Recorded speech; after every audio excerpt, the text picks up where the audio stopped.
আরেকটা কুফুরি, নব্য নাস্তিকতা আরেকটা হলো যে ধর্মের বলে আমাদের উদার বাড়াবাড়ি হবে, ধর্মে যেটা নিষেধ করে নাই আমি যদি সেটাও নিষেধ করতে যাই তখন সেটা বাড়াবাড়ি হবে নাকি।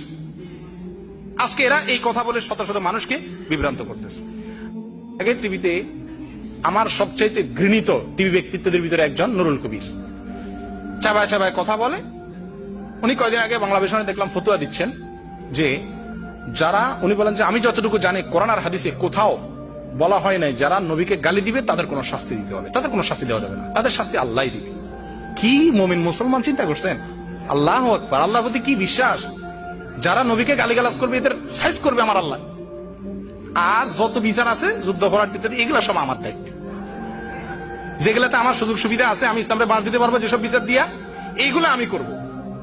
আর নবীকে গালি দিল, আল্লাহকে গালি দিল, এগুলার বিচার আমি করবো না, এগুলা কে করবে? মহান রব্বুল আলামিন করবে। কোরআনে কারিমে আল্লাহ তাআলা স্পষ্ট ঘোষণা করেছেন 4টি শাস্তি আল্লাহ তাআলা জজকে বাইসে দিয়েছে, 4টার ভিতরে একটা জজ নির্বাচন করবে। আল্লাযীনা ইউহারিবুনাল্লাহ ওয়া রাসূলা, যারা আল্লাহ এবং আল্লাহর রাসূলের বিরুদ্ধে বিদ্রোহ ঘোষণা করবে।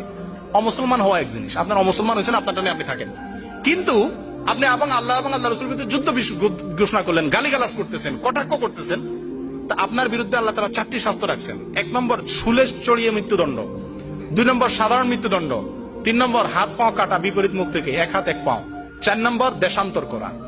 এই 4টি যে কোনো একটা শাস্তি আল্লাহ কোরআনে ঘোষণা করছেন রাসূলের বিরুদ্ধে বিদ্রোহ করলে। ভাই আবু লাহাব, রাসূল আকরাম সাল্লাল্লাহু আলাইহি ওয়াসাল্লাম যখন আল্লাহ তাআলা কোরআনে আয়াত নাযিল করলেন ওয়ানজির আশিরাতাকাল আকরাবিন, আপনি আপনার নিকট আত্মীয়দেরকে সাবধান করেন, তখন রাসূল আকরাম সাল্লাল্লাহু আলাইহি ওয়াসাল্লাম প্রথম প্রকাশ্যে ইসলামের প্রচারের জন্য কোথায় উঠেছেন? কোথায় দাঁড়াইছেন?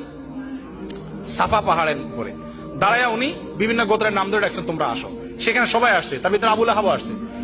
তখন সবাই বলল, তুমি আমাদেরকে কি বলার জন্য ডাকছো মোহাম্মদ? উনি বলেন যে আমি যদি তোমাদেরকে বলি পাহাড়ের পিছন থেকে শত্রু আসে তো তোমরা বিশ্বাস করবা? বলো হ্যাঁ অবশ্যই বিশ্বাস করবো। কি করবা? বলে এটা থেকে আত্মরক্ষার চেষ্টা করবো আমরা। রাসূল আকরাম সাল্লাল্লাহু আলাইহি ওয়াসাল্লাম বলেন, যদি আমাকে বিশ্বাসী করে থাকো তো তোমাদের এই জীবনের আড়ালে, এই জীবনটা একটা পাহাড়ের মতো আড়াল হয়ে আছে, আখিরাতকে দেখছো না এই জীবনের কারণে, মৃত্যু হলে তখন দেখবা। এই জীবনের আড়ালে তোমাদের জাহান্নাম, তোমাদের শত্রুর ভূমিকা অপেক্ষা করছে, সেটা থেকে বাঁচার জন্য তৌহিদে বিশ্বাস করো, আমার প্রতি ঈমান আনো। এই কথা বলার পরে আবু লাহাব রাসূল আকরাম সাল্লাল্লাহু আলাইহি ওয়াসাল্লামকে একটা গালি দিল।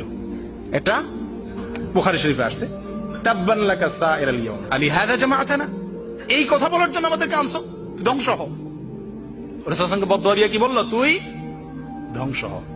কোরআনে কারিমে অসংখ্য কাফেররা আল্লাহকে গালি দেওয়ার কথা বলা আছে, তার বিপরীতে আল্লাহ কোনো গালি ঠিক না, আল্লাহ সম্পর্কে অনেক কটূক্তি করছে, তার জবাব পাল্টা আল্লাহ তাআলা খুব একটা দেন নাই।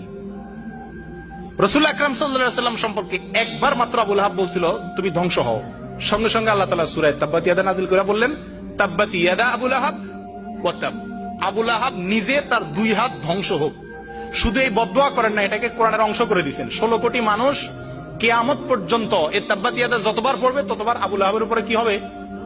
সে আমার রাসূল সাল্লাল্লাহু আলাইহি ওয়াসাল্লামকে গালি দিয়েছিল কয়বার? বদদুয়া করছিল, তার জবাবে আল্লাহ তাআলা সূরা তাব্বাত ইয়াদা নাযিল করায়া কোটি কোটি মানুষের মুখ দিয়া কিয়ামত পর্যন্ত তার জবাব দিতে আছেন। আর আমাদের নুরুল কবির সাহেব বলেন কি রাসূল অমানার কোনো কি নাই, শাস্তি নাই। সম্মানিত ভাইরা, আমি কথা গোছায় আনতেছি, এই ধরনের নাস্তিকতাপূর্ণ কথা, বেঈমানদের কথা সীমার শেষ পর্যায়ে চলে গেছে, সীমা লঙ্ঘন করে গেছে। এদের কুফরিগুলোর ভিতরে একটা তো ধর্মনিরপেক্ষতা, আর হলো ধর্ম নিয়ে বাড়াবাড়ি করা ঠিক না। আপনি যে কোনো হারাম কাজের ব্যাপারে বলতে চান যে এটা হারাম কাজ, সঙ্গে সঙ্গে বলবে ধর্ম নিয়ে বাড়াবাড়ি করিও না। যারা এটাকে বাড়াবাড়ি করার কথা বলছে, করে এটাকে অন্যায় মনে করতেছে, তারা নিঃসন্দেহে কুফরি করতেছে, কারণ হারামকে হালাল মনে করা কি কুফরি। সম্মানিত ভাইরা, আরেকটা কথা খুব মুখরোচক, শুনতে খুব ভালো শোনা যায়, আমরা অনেকে হয়তো বলি ধর্ম যার যার, ধর্ম দলিল কি? লাকুম দীনুকুম ওয়ালিয়া দীন। ধর্ম যার যার, এটা দলিল কি? লাকুম দীনুকুম। ভাই আজ পর্যন্ত পৃথিবীতে দাঁতি বেদাতি কোন আলেমের মুখে আপনারা শুনছেন যে ধর্ম যার যার না, যার যার ধর্ম শেষে করবে না, সবাই মিলে সব ধর্ম করতে হবে, এরকম কোন আলেম বলছে আজ পর্যন্ত? তাহলে এটা বলার অর্থটা কি? যার যার ধর্ম শেষে করবে, এটা তো আমরাও বলি, তাহলে এটা ওদের মুখ থেকে বলার দরকার কি?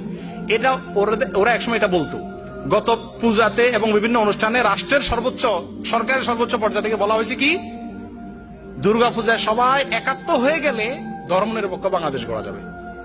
আবার বলা হচ্ছে উৎসব যার যার, ধর্ম যার যার, উৎসব সবার, অর্থাৎ সবাই উৎসবে যান, দুর্গা পূজায় যান। সম্মানিত ভাইয়েরা, আহ্বান করতেছে কুফরি এবং শিরক করার জন্য সরাসরি, এবং বহু মুসলমান বিভ্রান্ত হচ্ছে।